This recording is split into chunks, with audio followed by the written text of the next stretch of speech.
Venice, city on the water.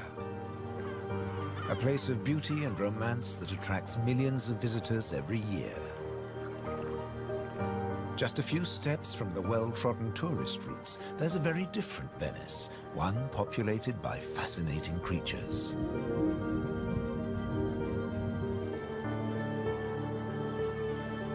This film explores a Venice that few people ever see, a city that has a surprising double life.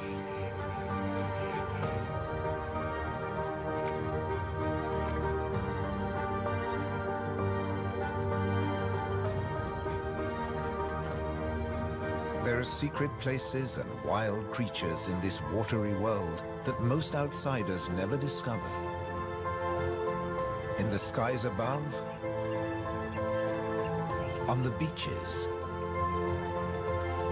and in the canals are the true Venetians that live in every hidden corner of the city and the lagoon. Wild Venice is their home.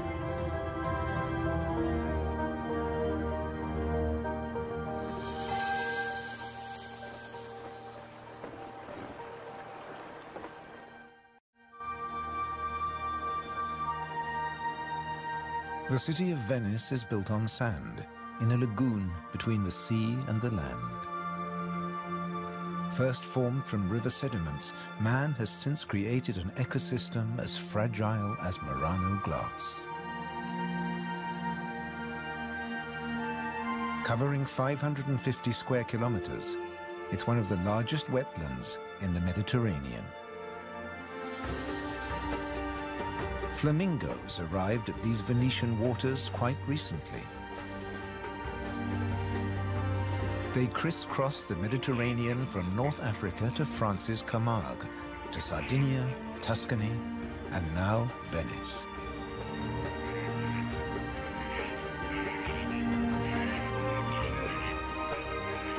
They feed on vegetable matter and small creatures they find in the mud of the lagoon. In the shadow of Venice, the lagoon is the northernmost flamingo habitat in Europe.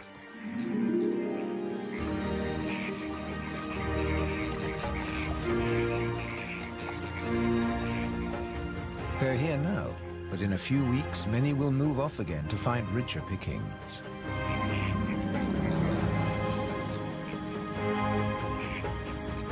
Their takeoff may look clumsy, but once in the air, their flight is balletic and elegant.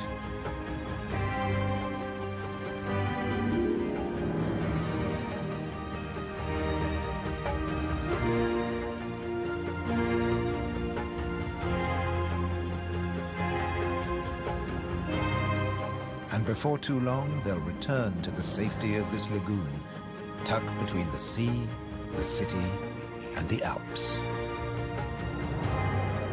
The distant peaks helped form the lagoon.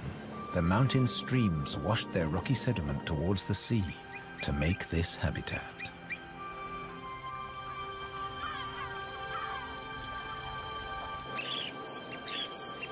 Some of the lagoon's other birds are ready to leave.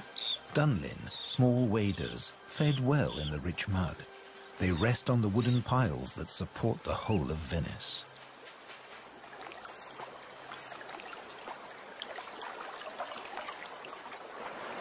It's spring, time to head off to their northern breeding grounds.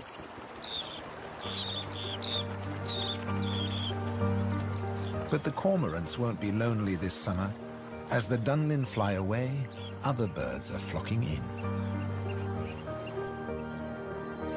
A bird's eye view reveals the full beauty of the lagoon. A labyrinth of uninhabited islands, intertwined canals, and swampy sandbanks.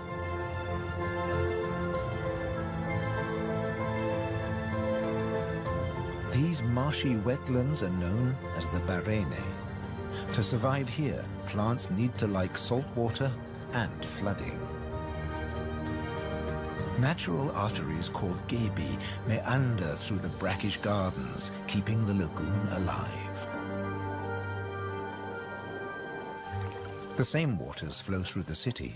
The curving streams between the islands became the magical canals of Venice.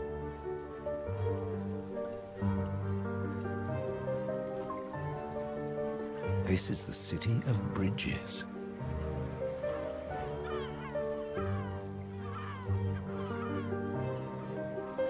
Visitors are mesmerized by the romance of the canals and the ancient architecture, and often miss the smaller, wilder sights around them.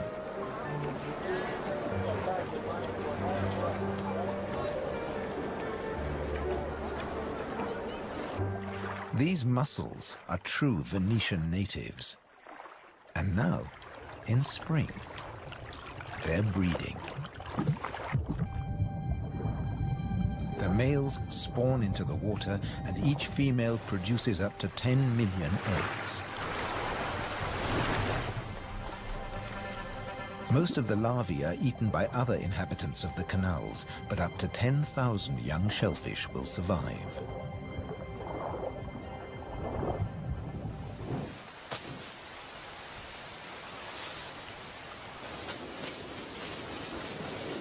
Just beyond the city, colonies of birds are breeding too. But a hazard of urban nesting is constant disturbance.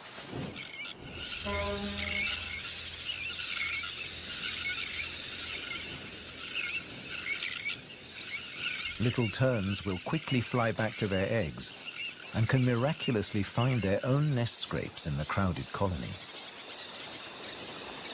Their cousins, the sandwich terns, lay their eggs directly onto the sand. If the terns are disturbed, they have little time for incubating their eggs. The sand won't keep them warm for long.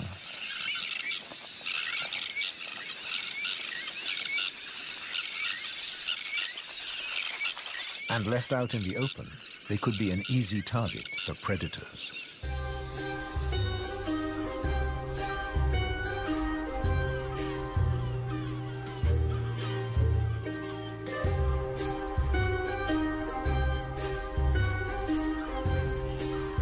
Foxes are the biggest predators hereabouts.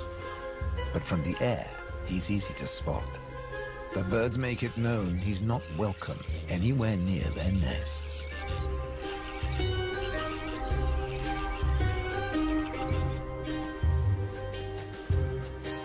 Foxes would rather not get their feet wet. Hunting in these swampy areas is a frustrating business.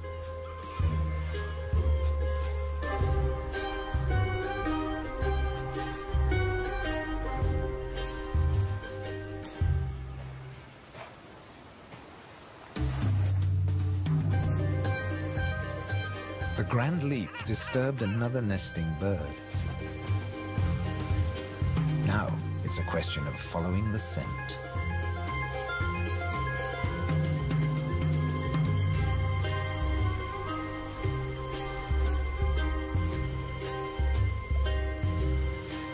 A welcome snack.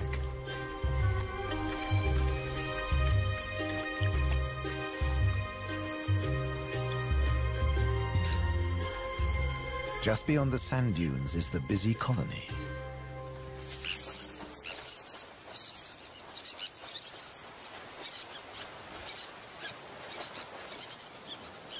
In this mixed neighborhood, a pied avocet is brooding next to the sandwich terns.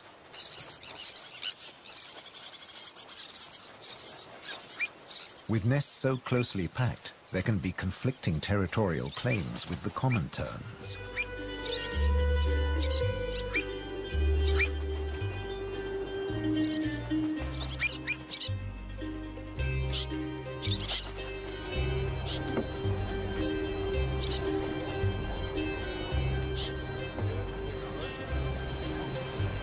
But the avocet stands his ground.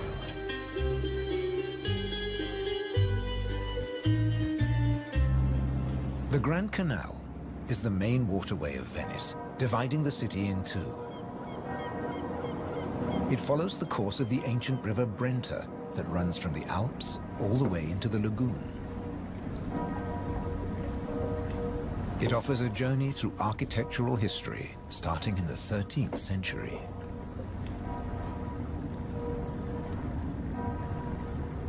The banks of the Grand Canal have other surprises to offer, like Palazzo Malipiero's Rose Garden.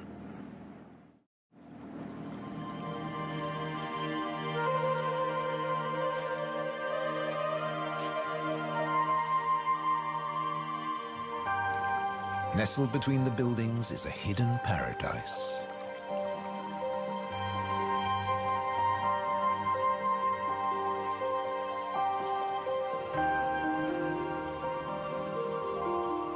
Now owned by a modern-day countess, it has been restored to its full glory, and no detail has been left to chance.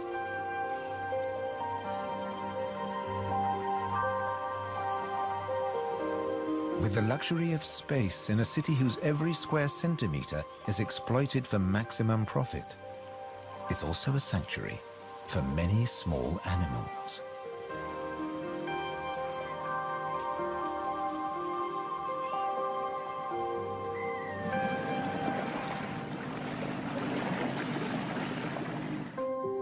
Every day, more than 50,000 tourists visit Venice. When the sun begins to set, the city's waterways empty. Venice belongs to the wild Venetians.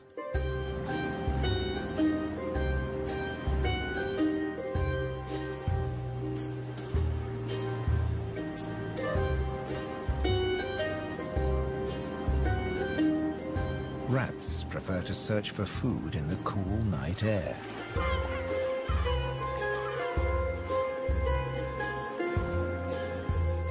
But they're not alone.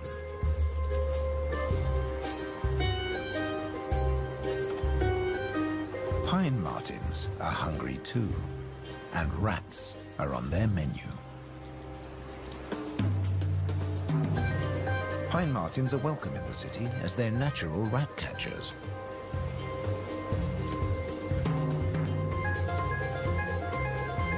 Agile, with a keen sense of smell, they can find and follow any rat.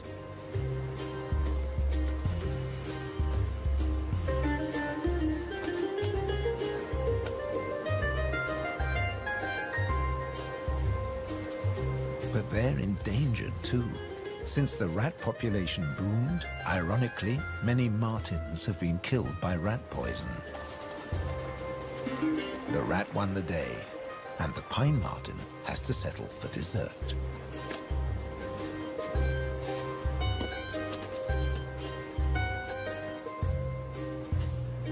Not such a sacrifice, as pine martins are omnivores. Both meat and veg are on their menu. And sometimes the vegetarian meal is an easier option.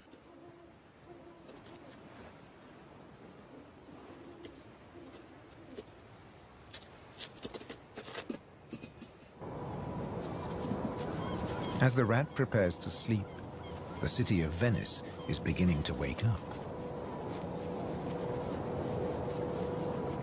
The floating vegetable stalls are the first to move into action.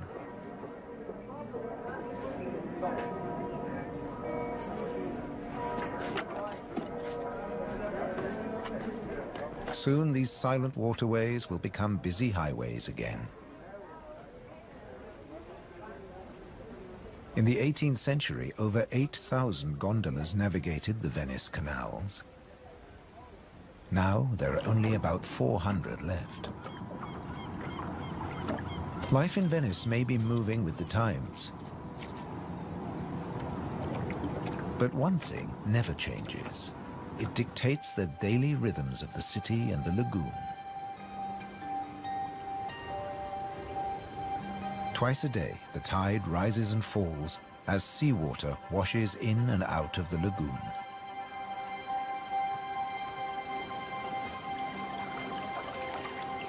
The water level changes by up to 60 centimeters.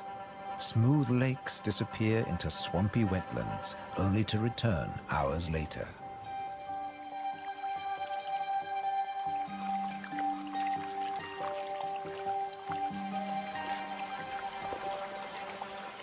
Retreating water levels reveal a surprise. Strange islands that look like complicated water mazes. In fact, they're fisheries at the edge of the lagoon. known as the Valle da Pesca.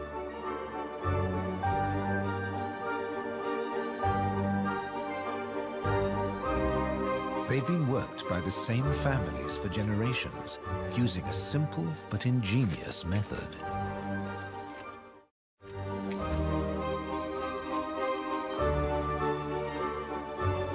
Nets are lowered into the locks that span the water channels.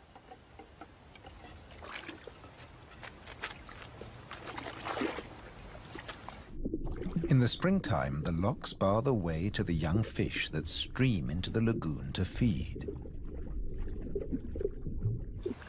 The fishermen raise the nets and catch the small swarming fish in their thousands.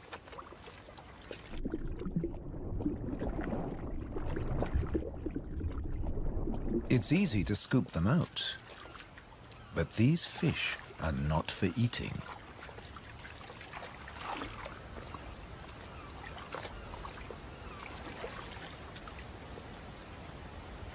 The fishermen place them on the other side of the bars and so trap them in the channels.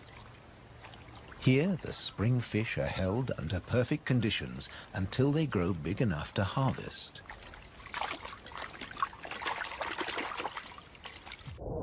In the autumn, when the fish try to return to the sea, they're simply netted again. This time, they don't get away. Kingfishers have a more dramatic technique.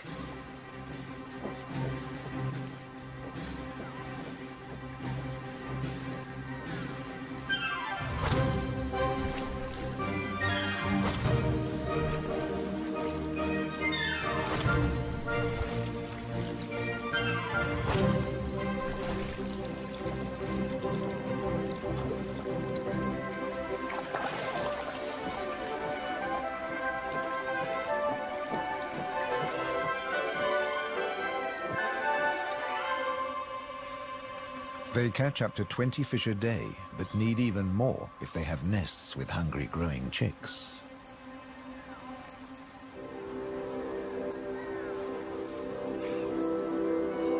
It takes enormous skill, but also violence. A sharp blow to the head stuns the fish. And when it stops wiggling, the kingfisher can turn it round without fear of it escaping. The scales and fins of the fish need to be in line.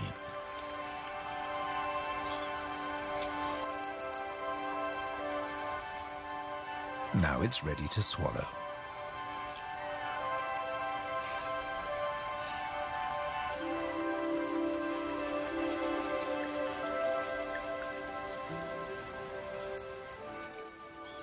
These shallow, brackish waters at the edge of the lagoon are perfect hunting grounds for a kingfisher.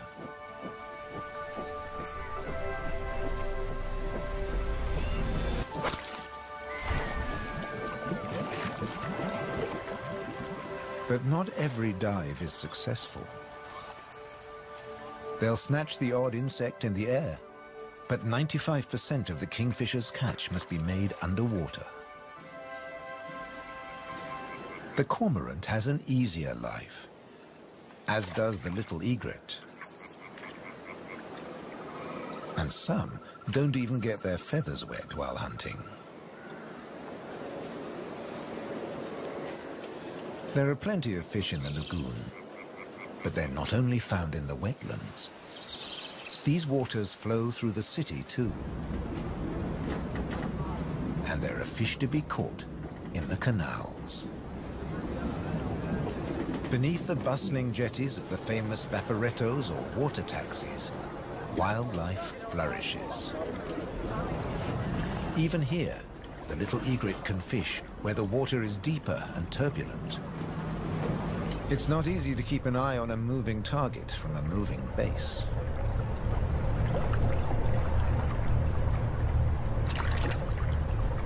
But persistence and patience pay off.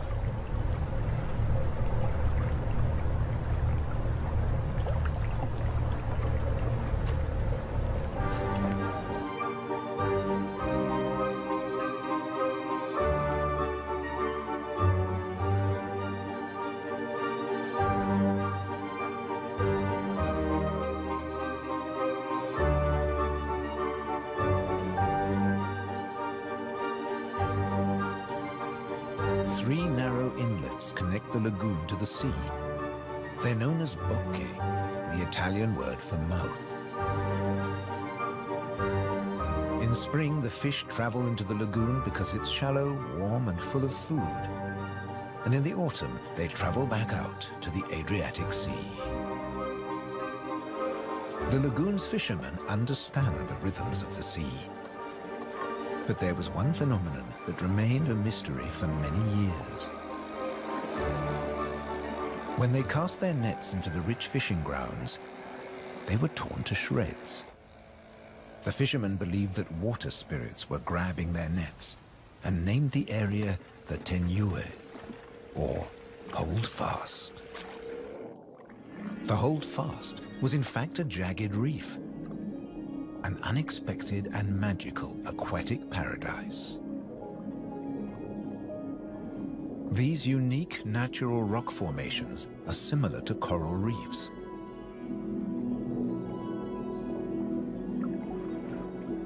They're home to all kinds of remarkable creatures. Serpent stars, or marine annelids.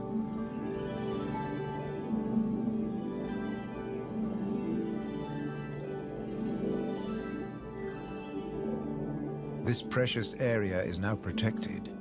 Fishing is forbidden, diving strictly regulated.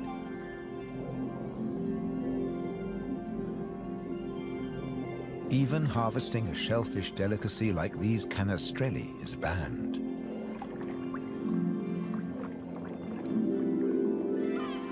The city of Venice is lucky to have rich fishing grounds on its doorstep. The catch is seasonal, and in spring, the fish are small.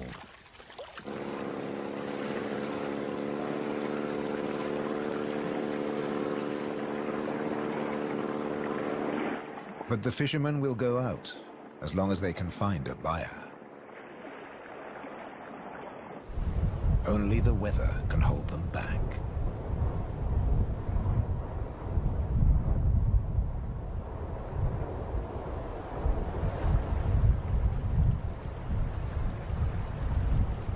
City and wetlands are both at the mercy of the elements. A storm is heading towards the lagoon. When rain-bearing clouds build up against the southern face of the Alps, and when warm southerly winds whip up the sea, water is driven into the lagoon, flooding the city and engulfing the swampland. This extreme high tide is known as aqua alta and can be disastrous for ground-nesting birds. Thankfully, it's rare in the springtime. It strikes more often in the autumn. Storms can vanish as fast as they arrive, and the limpid sunlight that Venice is so famous for bathes the city again. In early summer, Venice teems with tourists.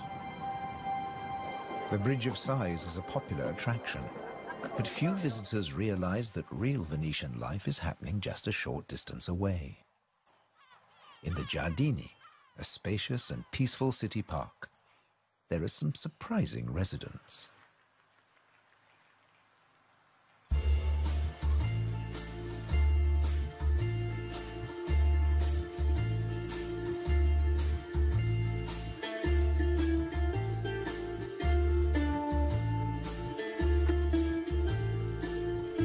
This prehistoric-looking creature is an amorous green toad looking for a mate.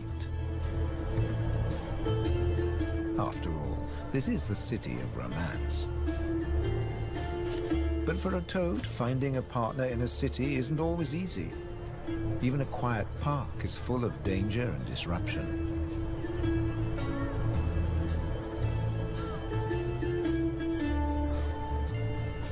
On the plus side, few of the park's visitors notice the presence of the toad, as it blends in so well with its surroundings.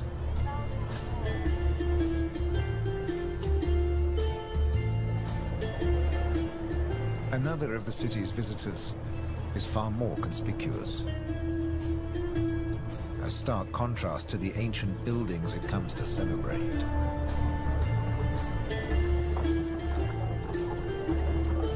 and a danger to the fragile city. The toad at last finds a more secluded waterside spot. Soft light, gentle fountains, the perfect place to mate. Venice is full of secret places hidden away from the main tourist routes. A traditional gondola repair shop nestles between the city's Zattere and Dorsoduro districts.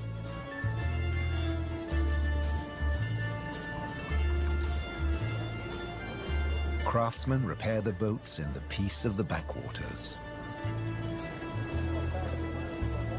The tranquility also attracts some exotic-looking animals.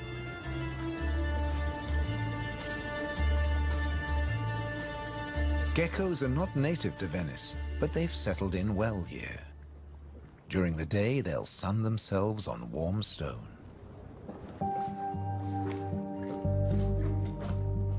They're waiting for nightfall, when the insects they eat will emerge. And in the golden light, birds that hunt geckos settle in for the night. Terns fly back to the safety of the colony, and others enjoy a final bath. Evening always brings a measure of peace to the city. The Grand Canal is now very quiet, a perfect time for the gecko.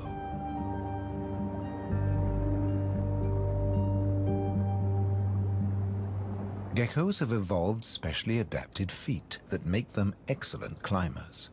Their toes are covered in millions of tiny branched flaps with incredible adhesive power, so they can grip and climb the smoothest surfaces, even glass.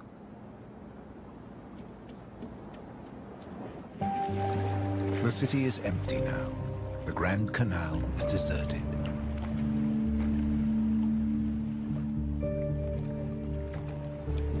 The evening's activity has passed to Venice's bars and restaurants.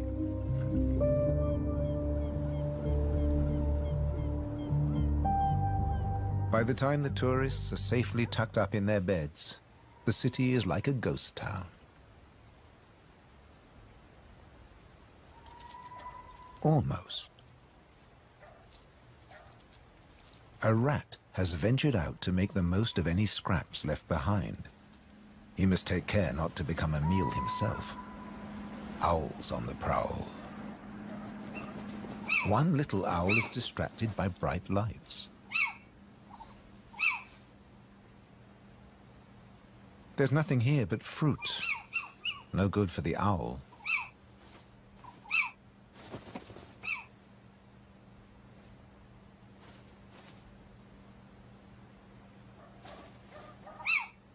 This house call hasn't paid off. Time to make a swift exit.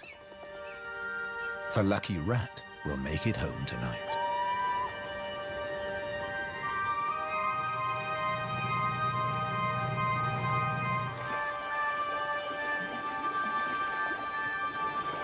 Cormorants bask in the morning sun.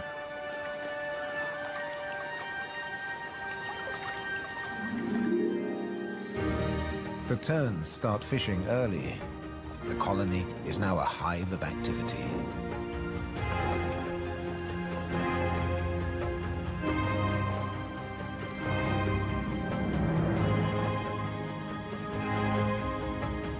The first chicks have hatched.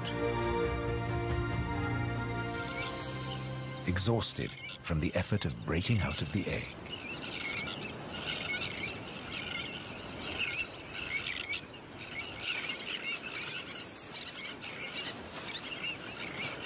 Around them, the colony has turned into a busy Italian restaurant as the adults noisily deliver their food.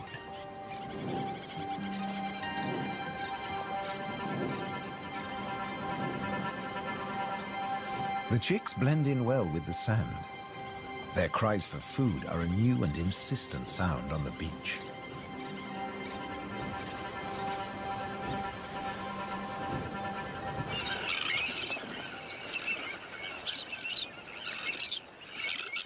Their calls are echoed by the adults, who do nothing else but feed these demanding youngsters.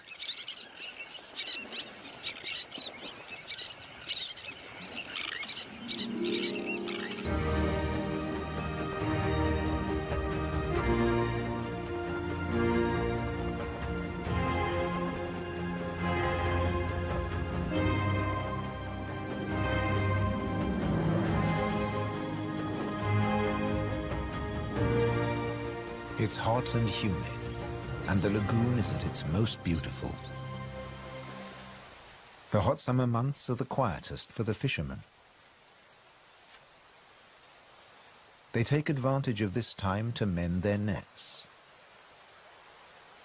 They work and even sleep here, with spectacular views of the surrounding wildlife.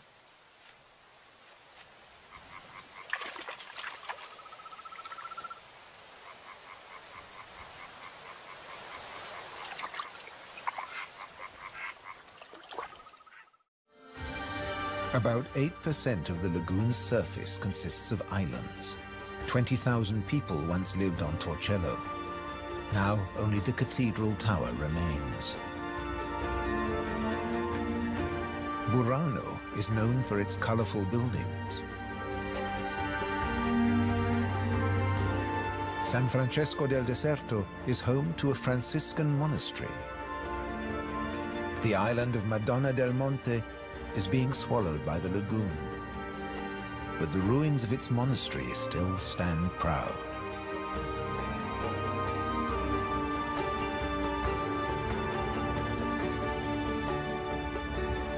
Enchanted places like this are an ideal refuge for wild animals.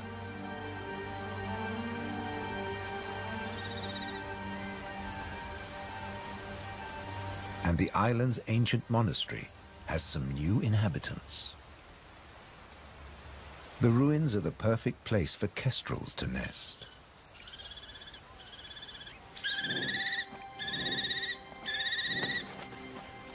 The hungry chicks are nearly as big as the adults and almost ready to fledge. Feeding this brood is a full-time job for both parents.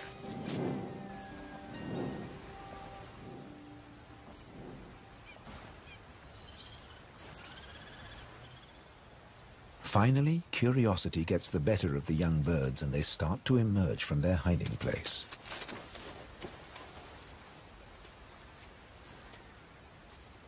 The first nervous explorer is soon followed by a sibling. They wait cautiously on a ledge, while one of the adults watches from afar.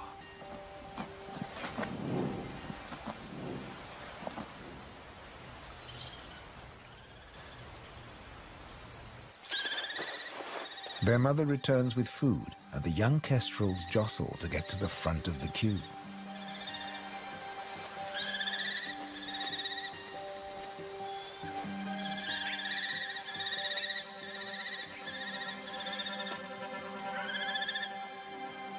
The keenest and the loudest chick is fed first.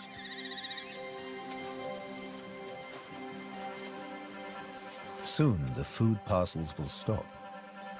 It's almost time for the young to leave the nest and fend for themselves.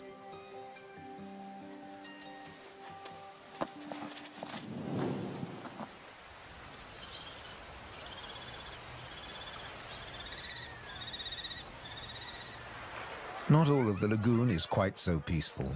Venice's Lido, with its luxury hotels, is where the human bathers gather.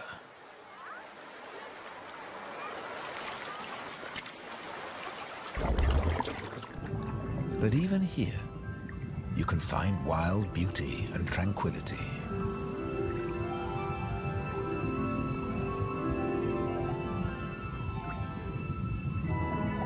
In the Tenue, Venice's reef, one of nature's most delightful performances is in full swing.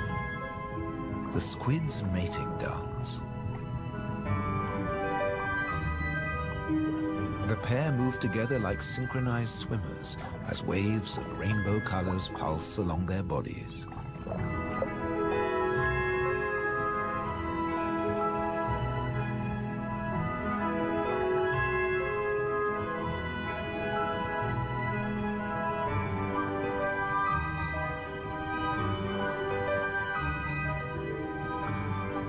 It's like an underwater version of the Venice Carnival,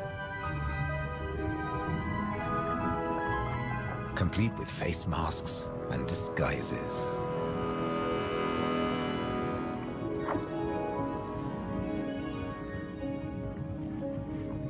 Decorator crabs change their shape by attaching sponges and algae to their bodies.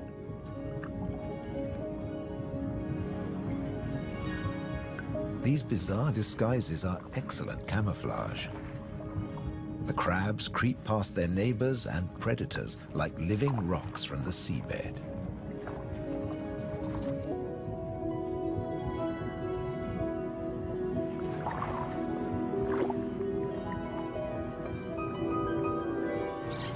The tern colony just beyond the city is flourishing. The chicks have fed well and are strong and healthy.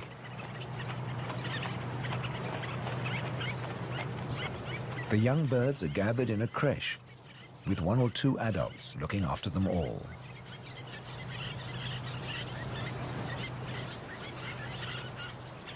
Today's lesson is elementary flight, but the teacher's demonstration is over in a flash.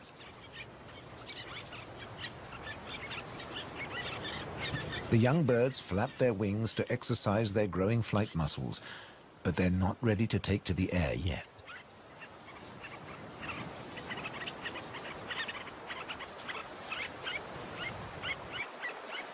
Before long, they'll be flying as well as their parents.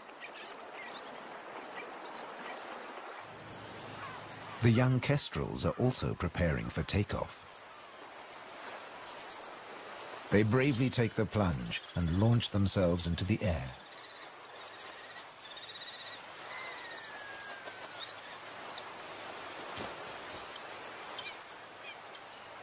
Dropping from a height makes their first flights easier. Once in the air, they're in their element and can glide and flap back to safety.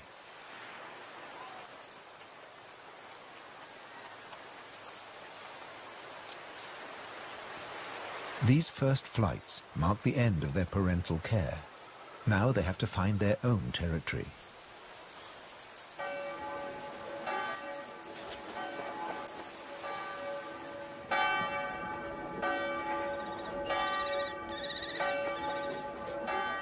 One of the kestrels has made its way to the nearby island of Burano.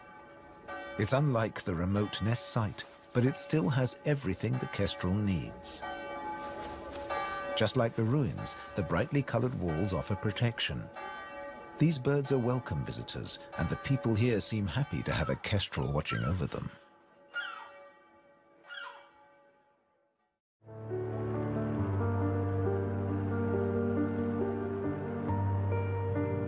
Autumn has arrived, and the wetlands once again change color.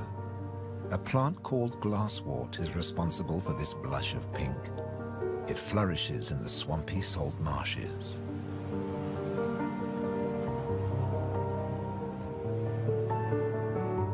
The first autumn mists mark the end of summer.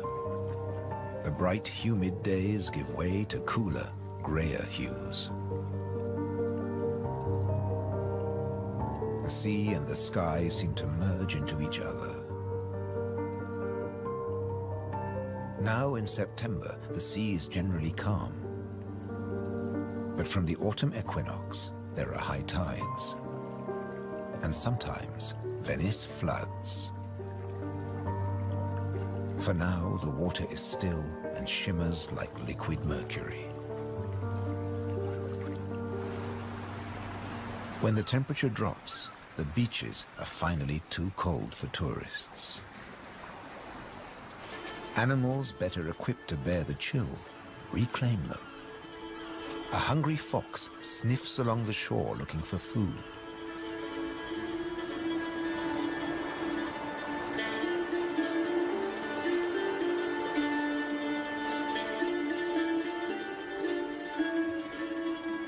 The fox has an excellent sense of smell and can see well in the twilight. It has picked up a strange scent. Something smells good to eat.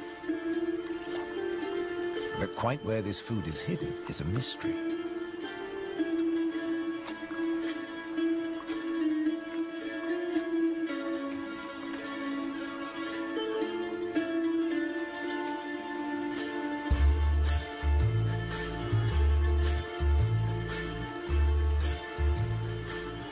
Crabs have been crossing the beach, leaving behind a number of trails, and the fox is very confused.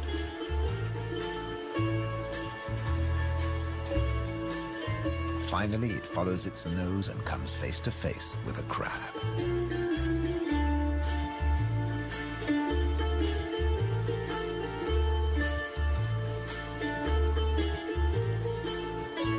It's an unequal battle, but the crab has the advantage of armor and weapons.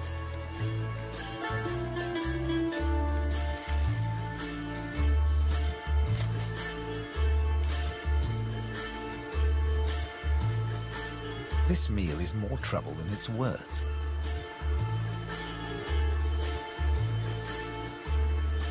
There must be easier pickings. The crab, dazed but victorious, moves off to a more secluded place.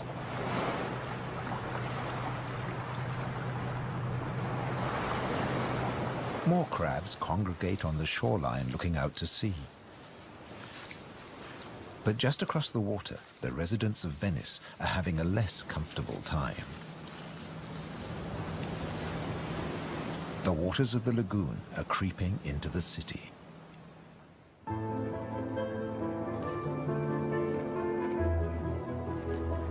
The autumn tides are getting higher, and water is seeping up through every available crack in the stones.